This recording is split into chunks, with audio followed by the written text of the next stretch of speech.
നമസ്കാരം.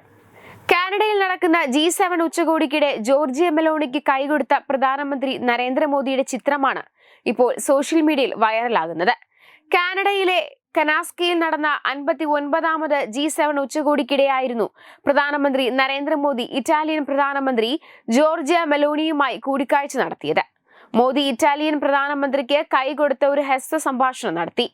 ഈ വീഡിയോയും ഇപ്പോൾ വൈറലാണ്. അതേസമയം പ്രധാനമന്ത്രി മോദിയെ കനേഡിയൻ പ്രധാനമന്ത്രി മാർക്ക് കാർണിയാണ് സ്വാഗതം ചെയ്തത്. കനാസ്കിയിൽ പ്രധാനമന്ത്രി മോദിയെ കാർണി സ്വീകരിക്കുന്നതും അദ്ദേഹവുമായി സംവദിക്കുന്നതും നമ്മൾ കണ്ടതാണ്. മെലോണിനെയും കാർണിയെയും കൂടാതെ French president Emmanuel Macron, German chancellor Frederick Merz, ദക്ഷിണാഫ്രിക്കൻ പ്രസിഡന്റ് എന്നിവരും ഉൾപ്പെടെ മറ്റ് ലോക നേതാക്കളുമായി പ്രധാനമന്ത്രി മോദി കൂടിക്കാഴ്ച നടത്തി.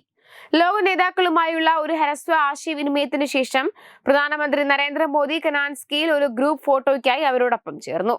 ഈ ചിത്രങ്ങളൊക്കെയും ഇപ്പോൾ സോഷ്യൽ മീഡിയയിൽ വ്യാപകമായി പ്രചരിക്കുകയാണ്.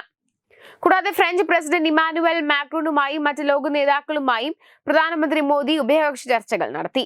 കനാൻസ്കിയിൽ ജർമ്മൻ ചാൻസലറുമായി കൂടിക്കാഴ്ച നടത്തിയ പ്രധാനമന്ത്രി നരേന്ദ്രമോദി കാനഡയിൽ നടക്കുന്ന G7 ഉച്ചകോടിക്കിടെ ചാൻസലർ ഫ്രെഡറിക് മെർസുമായി ചർച്ച നടത്താൻ കഴിഞ്ഞതിൽ സന്തോഷമുണ്ടെന്നും ഭീകരതയെ ചെറുക്കുക, ഭീകരവാദ ധനസഹായം തടയുക തുടങ്ങിയ മേഖലകളിൽ ഞങ്ങൾ ഒരുമിച്ച് പ്രവർത്തിക്കുന്നത് തുടരുമെന്നും സമൂഹ മാധ്യമമായ എക്സിലൂടെ വ്യക്തമാക്കി.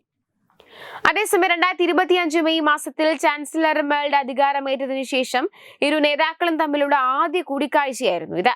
കഴിഞ്ഞയാഴ്ച അഹമ്മദാബാദിലുണ്ടായ ദാരുണമായ വിമാനാപകടത്തിൽ ജർമ്മൻ സർക്കാർ അനുശോചനം രേഖപ്പെടുത്തിയതിന് പ്രധാനമന്ത്രി അഗാധമായ നന്ദി രേഖപ്പെടുത്തി. ലോകത്തിലെ സമാധാനത്തിനും സ്ഥിരതയ്ക്കും തീവ്രവാദം ഒരു പ്രധാന ഭീഷണിയാണെന്ന് ഇരു നേതാക്കളും സമ്മതിച്ചു.